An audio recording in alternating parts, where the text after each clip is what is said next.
आज मोदी जी ने अपना कोविड-19 के खिलाफ लड़ाई का आर्थिक पैकेज की घोषणा करी। 20 लाख करोड़ 20 लाख करोड़ की बात की गई, पर उसकी डिटेल क्या है? उस डिटेल के बिना उसमें 20 लाख करोड़ में बजट का कितना हिस्सा है, लिक्विडिटी इन्फ्यूजन का कितना हिस्सा है, डायरेक्ट कैश ट्रांसफर कितने हैं, गारंटी के रूप में कितना पैसा दिया जा रहा है, सिक्योरिटाइजेशन कितने का किया जा रहा है, वो सब चीजें उसमें नहीं बताई गई है। मुझे डॉक्टर मुरली मनोहर जोशी जी का वो कथन आज भी याद आता है, जब उनसे मोदी जी के कार्यकाल के आकलन के बारे में पूछा गया तो उन्होंने कहा मैं आकलन क्या करूं, इस छात्र ने तो कॉपी में कुछ लिखा ही नहीं है। वो ऐसा के वैसा आज का वित्तीय पैकेज था। हेडलाइन तो बना ली, पर देश के लोगों को हेल्पलाइन इस पैकेज में नहीं दी गई। मेरे देश की मिट्टी की महक हो, हमारे मजदूरों के पसीने की खुशबू हो। साथियों, कोरोना संकट का सामना करते हुए नए संकल्प के साथ मैं आज एक विशेष आर्थिक पैकेज की घोषणा कर रहा हूं। यह आर्थिक पैकेज आत्मनिर्भर भारत अभियान की अहम कड़ी के तौर पर काम करेगा। Hi everyone. So we are totally, just a disclaimer, we are in it for India, but got a lot of messages today within 10 minutes of Modi ji's speech. So I just thought we'll do like a live version. So only for you guys. अरे भाई कहना क्या चाहते हो? Everyone after listening to him today, that's my granddad and we are live from our home. Be safe. साथियों, हाल में सरकार ने कोरोना संकट से जुड़ी जो आर्थिक घोषणाएं की थी, जो रिजर्व बैंक के फैसले थे और आज जिस आर्थिक पैकेज का ऐलान हो रहा है, उसे जोड़ दें तो ये करीब करीब 20 लाख करोड़ रुपए का है। 20 लाख करोड़ रुपए का है। ये पैकेज भारत की जीडीपी का करीब करीब 10% है। इन सबके जरिए देश के विभिन्न वर्गों को आर्थिक व्यवस्था की कड़ियों को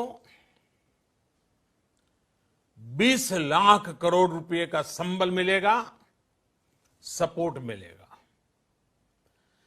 20 लाख करोड़ रुपए का ये पैकेज 2020 में देश की विकास यात्रा को 20 lakhs 2020 में आत्मनिर्भर भारत अभियान को एक नई गति देगा।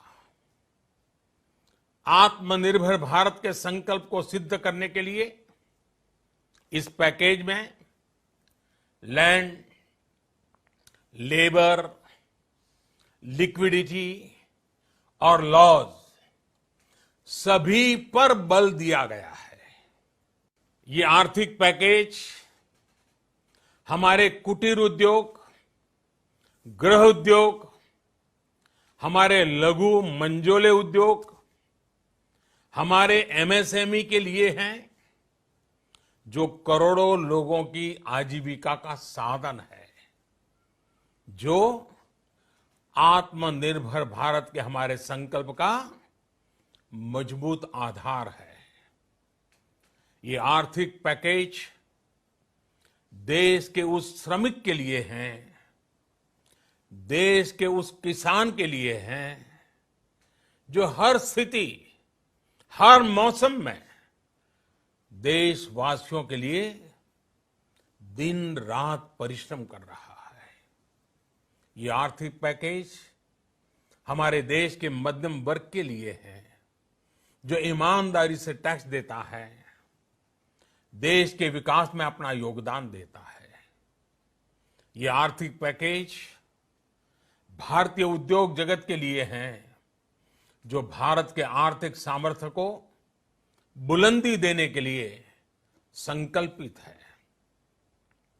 कल से शुरू करके आने वाले कुछ दिनों तक वित्त मंत्री जी द्वारा आपको आत्मनिर्भर भारत अभियान से प्रेरित इस आर्थिक पैकेज की विस्तार से जानकारी दी जाएगी।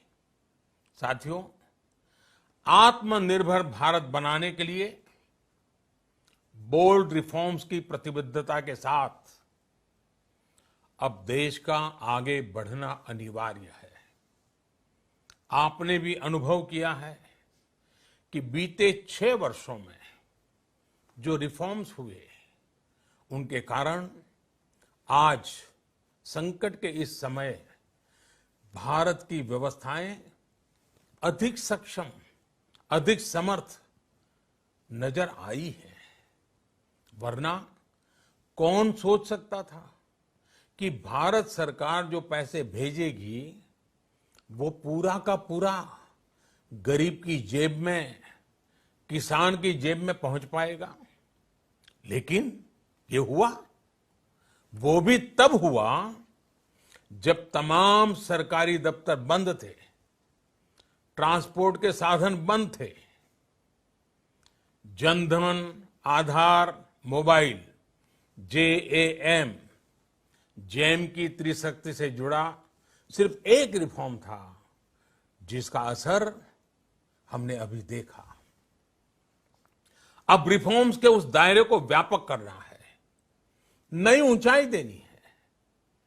ये रिफॉर्म्स खेती से जुड़ी पूरी सप्लाई चेन में होंगे ताकि किसान भी सशक्त हो और भविष्य में कोरोना जैसी किसी दूसरे संकट में कृषि पर कम से कम असर हो।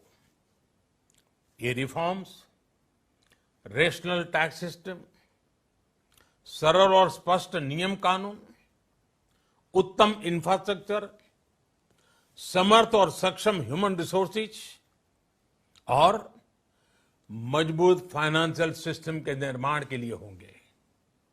ये रिफॉर्म्स बिजनेस को प्रोत्साहित करेंगे, निवेश को आकर्षित करेंगे और मेक इन इंडिया के हमारे संकल्प को सशक्त करेंगे। साथियों, आत्मनिर्भरता, आत्मबल और आत्मविश्वास से ही संभव है। आत्मनिर्भरता ग्लोबल सप्लाई चेन में कड़ी स्पर्धा के लिए भी देश को तैयार करती है और आज ये समय की मांग है कि भारत हर स्पर्धा में जीते, ग्लोबल सप्लाई चेन में बड़ी भूमिका निभाए। इसे समझते हुए आर्थिक पैकेज में अनेक प्रावधान किए गए हैं। इससे हमारे सभी सेक्टर्स की एफिशिएंसी बढ़ेगी और क्वालिटी भी सुनिश्चित होगी। साथियों, ये संकट इतना बड़ा है कि बड़ी से बड़ी व्यवस्थाएं हिल गई हैं। लेकिन इन्हीं परिस्थितियों में हमने, देश ने हमारे गरीब भाई बहनों की संघर्ष शक्ति, उनकी संयम शक्ति का भी दर्शन किया है। खासकर हमारे जो रेहड़ी वाले भाई बहन हैं, ठेला लगाने वाले हैं, पटरी पर सामान बेचने वाले हैं, जो हमारे श्रमिक साथी हैं, जो घरों में काम करने वाले भाई बहन हैं, उन्होंने इस दौरान बहुत कष्ट झेले हैं, तपस्या की है, त्याग किया है।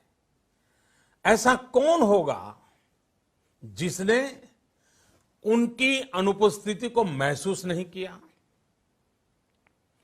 अब हमारा कर्तव्य है उन्हें ताकतवर बनाने का, उनके आर्थिक हितों के लिए कुछ बड़े कदम उठाने का। इसे ध्यान में रखते हुए गरीब हो, श्रमिक हो, प्रवासी मजदूर हो, पशुपालक हो, हमारे मछुआरे साथी हो, संगठित क्षेत्र से हो या असंगठित क्षेत्र से, हर तबके के लिए आर्थिक पैकेज में कुछ महत्वपूर्ण फैसलों का ऐलान किया जाएगा। बच्चों को चोट पहुंचती है, मां रोती है। ऐसी कोई भी मां नहीं है जो जब अपने बच्चों के दिल में दुख होता है वो रोती नहीं है। आज भारत माता रो रही है क्योंकि भारत माता के करोड़ों बच्चे, बेटे बेटियां सड़कों पे हजारों किलोमीटर चल रहे हैं, भूखे प्यासे चल रहे हैं। मैं सरकार से विनती करता हूं, इनको आप घर पहुंचाइए, इनके बैंक अकाउंट में पैसा डालिए और इनके रोजगार के लिए स्मॉल एंड मीडियम इंडस्ट्री को आप एक जल्दी से जल्दी पैकेज दीजिए।